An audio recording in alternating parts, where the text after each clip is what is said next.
Jordan here. Welcome to today's video. We're going to be discussing one of the most powerful things that you can do in your life to radically transform. And I know that that's a bold claim, but I've seen this time after time in my own journey, in my own life, and working closely with men in this specific area. It's a big part of the self-mastery journey.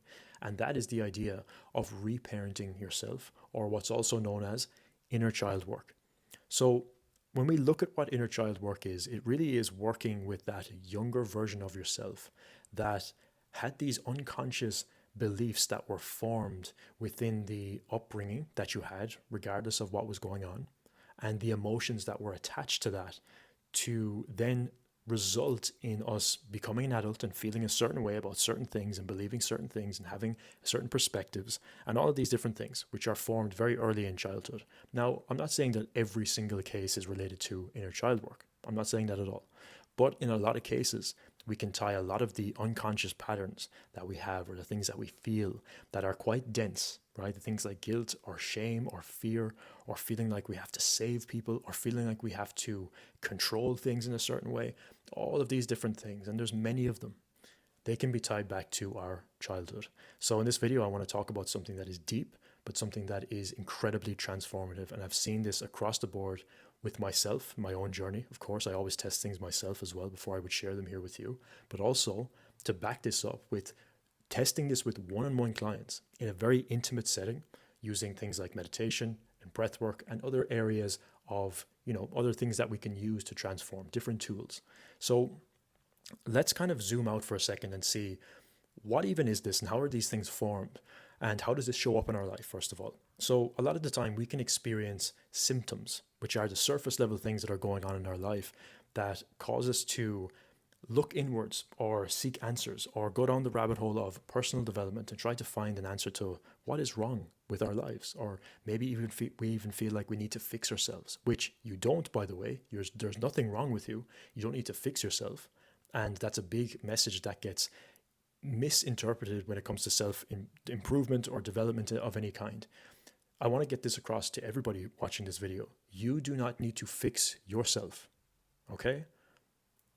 Let's just put that straight, because that's one of the biggest things, which is a problem within this industry overall, because everybody feels like they need to fix themselves and therefore they think that they're broken, and that leads to patterns of unworthiness and just feeds into these unconscious patterns and beliefs that reaffirm these things in our reality. So anyway, that was a side tangent. Let's jump back to what we're talking about. When it comes to the inner child work, when we experience these symptoms, they can show up in a variety of different ways. They can come up in, struggling to acquire clients for our business. It can come up as something where we just feel like something is just off, or that we can't seem to get the momentum that we want to get. And, if you look at most advice out there, it will tell you to simply just drive through it, push through it. And I believe that there's times to take action and to move and to execute on things to pursue your goals. Like, absolutely. We're not saying that that is not important. It absolutely is. But we want to be mindful of the energy that we are bringing to these types of actions that we're taking to progress in whatever area we are progressing in. So when we experience these things as, I can't get clients, or I feel this certain way about my business, or I feel this certain way about my life, and it doesn't feel good, what do I do with that? Well, what I always like to bring it back to, if it's relevant, of course, right? Because it's not always relevant.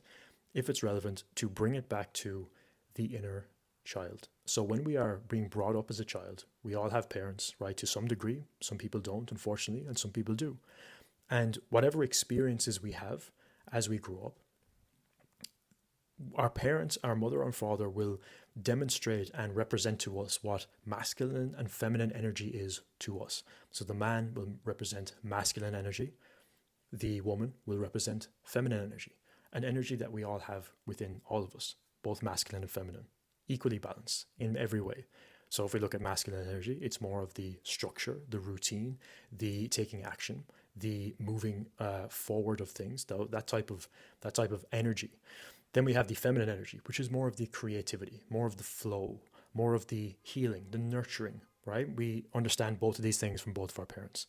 So with all that being said, when we go throughout our life as a child, we are looking at both of our parents to give us direction and give us some level of understanding as to what it means to be a human being. And when this happens, we overly rely on them for our protection, and rightly so, because they're the ones raising us and we can't really do much when we were a kid. So we look at them in that way, and we take on everything that we see, everything that we feel, and we make a lot of unconscious decisions, and we form a lot of beliefs around how the world works, who we are, what we're good at, what we're not good at, what is accepted of us and what is not accepted of us. And a lot of the times, the things that we don't accept about ourselves, or that wasn't a good thing to do within the society or environment or from the parents that we had, a lot of that gets shoved away to the side, which starts to form this shadow aspect of ourselves. And again, the shadow self is a deeper topic for another day, but it's directly tied into this as well, right? They're all connected. So let's say, for example, we had an experience where, maybe our father wasn't around as much as he could have been, or maybe he was around, but he wasn't that emotionally available. And therefore, we started to form the belief that my dad is kind of distant from me and he doesn't seem to love me the way that I thought that love is. And I start to make this unconscious belief that my dad is not loving me, therefore I am not lovable. And we start to form this unworthiness cycle of not understanding what is truly going on because of, let's say, parents who weren't able to express their emotions in a way that was healthy, maybe because they didn't understand either. So it's not their fault, okay? But they have to hold some responsibility for that. And then on the other side, we have our mother, who starts to then overcompensate for the lack of presence that comes from the father. Then we find ourselves in this weird back and forth where our father is emotionally unavailable. And then we start to make the unconscious decision that we are unlovable because of that. But then on the other side, we have our mother who's overcompensating for all of it. And if she feels a lack of connection with the father as well, which likely she is experiencing too, if he can't express emotion to the child, it's likely he can't express emotion to her either. And therefore, we end up with a mother who is overcompensating to us, but also sometimes can unconsciously pass on a lot of emotional baggage to us that we feel that we have to take care of because she's expressing it to us. We're feeling like we don't really understand what's going on, but we're taking everything she says as literal, and we feel like we now have to save everybody. And that can start to form into a savior complex that starts to show up within business, it starts to show up within relationships, or it starts to form up in different attachments, right? It's very nuanced with these different things. So, we're not going to go into the great details of each one of those things. We can do that in another video. But what we have to look at here is that the unconscious decision that starts to happen with the relationship with the father is that I'm not lovable or I'm not worthy. So the unworthiness is formed from a very, very young age in this particular case. Again, not in every case, but in this particular case. But then we have mom on the other side who is kind of passing on her emotional baggage to us in some cases, not all cases, but in some cases. And that causes a lot of confusion within the child. So the child then grows up confused as to what is love and how do I actually receive love from others and how do I give love to others, because that's something that we learn as a kid growing up. So how does this start to affect our lives moving forward? Well, if we fast forward into our life, whether it's a business that we're operating or whether it's a career that we're developing or whether it's just something that we're working on, it may show up as these symptoms that we mentioned at the beginning of the video. But really what we need to do is to get to the root of this feeling that is under the surface, because when we start to experience these symptoms on the surface of I can't get clients for my business, or I'm creating content but nobody's watching my videos, or these different things that show up within relationships where we are attracting a certain type of person into our life and we can't understand why, or maybe we're not attracting anybody into our life and we can't understand why. There's so many different nuances to this, but we have to look at these as symptoms. What are they mirroring back to us about ourselves? That's the key thing with all of this. Life is a mirror. It's always showing us the things that we need to work on, the places where we're not loving ourselves fully, and the things that we really need to heal when it comes to that deep, kind of a deeper emotional work that's going to allow us to fully show up authentically. Okay, and to show up authentically means to operate from a high frequency, operate from a place of self-love and compassion, and just overall service to others, right? Which is a beautiful thing because you can make money doing this and you can do it in a very fulfilling and authentic way, which is an amazing thing with the opportunities that we have online these days. So what do we need to do to really solve this? Well, this is where the reparenting process comes in and the inner child work that we're really talking about. So I discovered this a number of years ago as I was going down the rabbit hole of personal development, and I started working with a mentor of mine who was incredibly good at things like NLP and also shadow work, but also inner child work as well. And I was truly grateful to discover him at the time. And I did a lot of work around the inner child, and the way that I did this was through visualization and through breath work. And that was the big transformation for me, at least in the beginning, because, a lot of the time, these things take some time to build momentum. But as you get better at doing the process, you start to become more and more connected with that inner child within you. Because the thing is, this child that experienced those things growing up didn't understand how to process them. And it's not like that just magically floats away and goes away. It's always there. It is there within us. This inner child we're talking about is within you. My inner child is within me. I like to actually visualize that he's like standing beside me right now. And we have a good relationship now, thankfully. But a lot of the time we can neglect them the same way that we may have felt neglect in the past.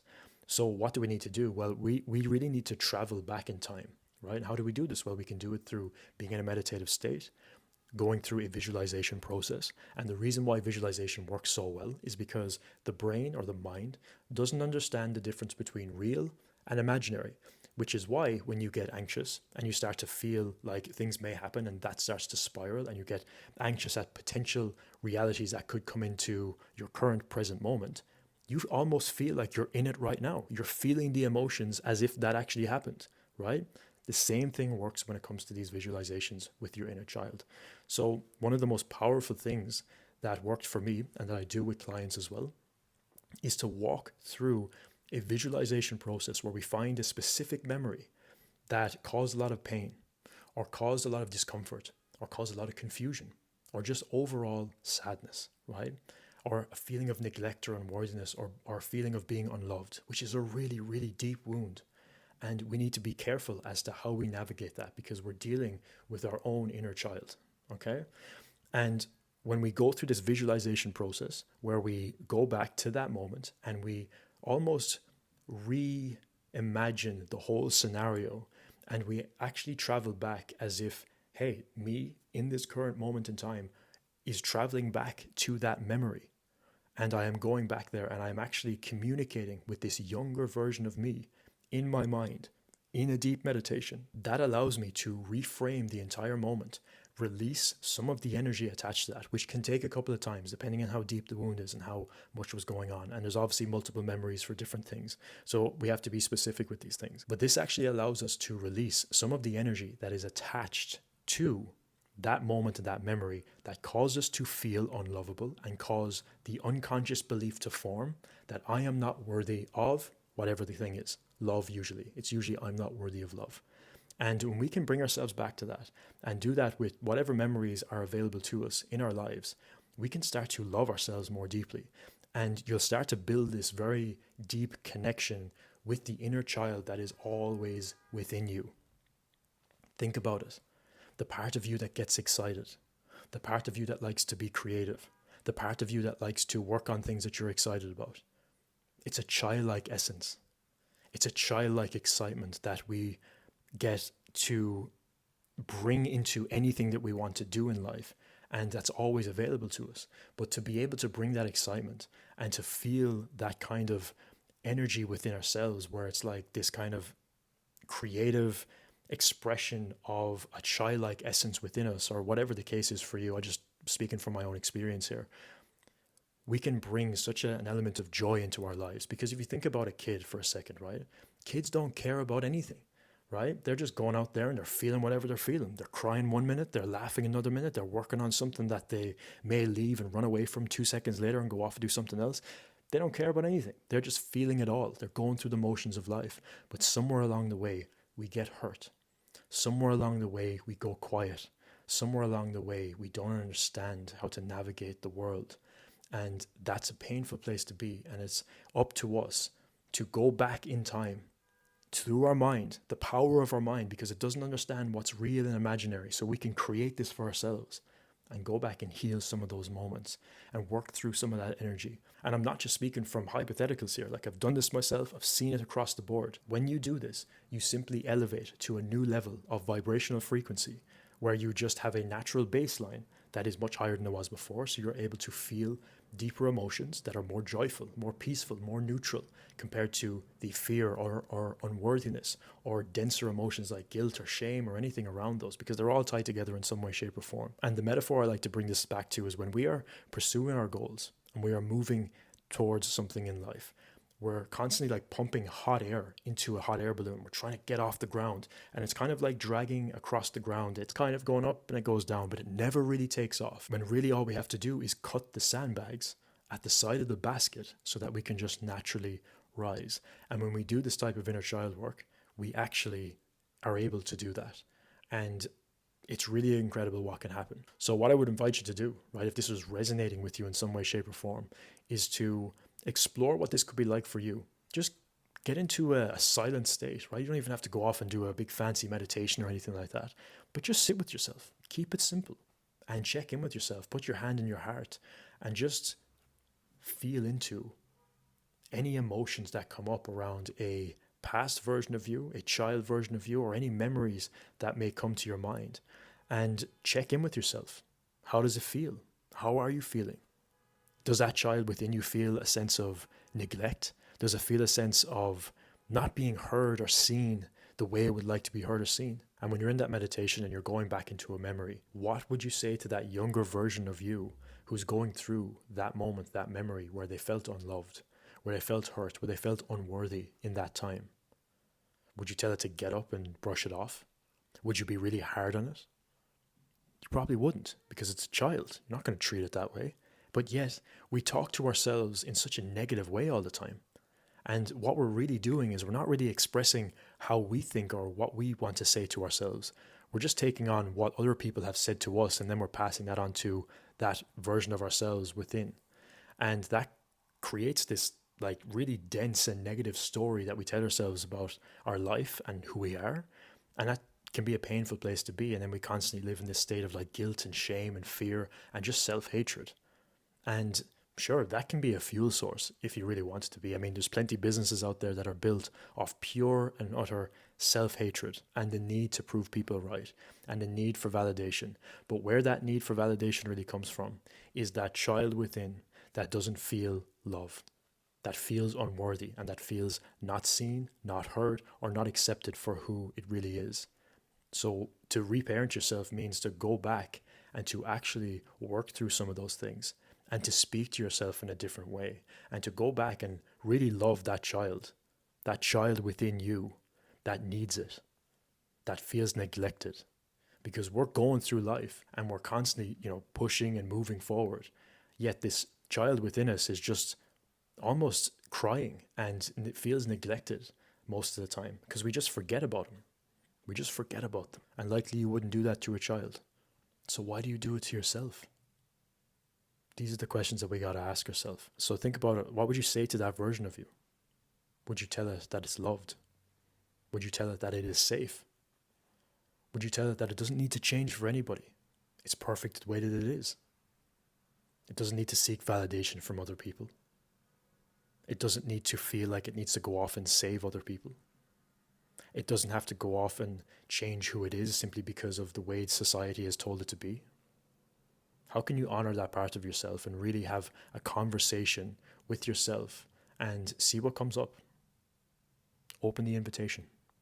We can do all the productivity hacks. We can do all of the, work when it comes to changing subconscious beliefs and, reframing different things. They're all really, really helpful. But when we get to the bedrock of really what is going on, the root of everything, a lot of the time it's tied back to our inner child, at least from what I've seen from my experience working with people and also my own journey as well. So hopefully this video serves you. And if you're interested in working with myself, just check out some of the links below. But this is some of the most powerful work that you can really do. So I would invite you to at least keep an open mind and check in with yourself. There's such an interesting culture that we live in when it comes to business or sales or content creation or just anything when it comes to progressing towards goals, is that you must push through everything, or you must just neglect your feelings entirely and go straight on to take action. And yes, sometimes there's cases for that, but sometimes when you're someone who's in momentum and you're trying to take action and you're moving forward and you're not, someone who's not taking any action at all, you're actually doing the things you need to do, but something just feels off. A lot of the time, it can be tied back to doing inner child work because there's something there under the surface that's causing some friction, that's causing you to be out of alignment with being in the natural flow of life where things are beautiful and things are flowing to you. And that, yes, that is a reality that you can experience. And no, it's not every moment of every day. We all have our ups and downs, it's the natural cycles of life. But there is a place where you can tap into where life feels like flow, where things are coming to you naturally. And, there's whether that's opportunities or clients or anything, all of these different things are available to you, right? It's just that we have to be able to do the inner work required to actually show up as the person who deeply loves themselves. And it's a journey, man. I get it. It's not easy, but it can be simple. And doing some of this work is one of the most powerful things that you can do. So hopefully this video was helpful to you. If you have any thoughts or ideas, drop them in the comments below. I would love to hear your take on things. If you've ever experienced anything like this, or if this is something that's completely new to you, I would love to hear what you're thinking. Thank you for watching this video. If you're new to the channel, subscribe, and I'll see you in the next one. Much love.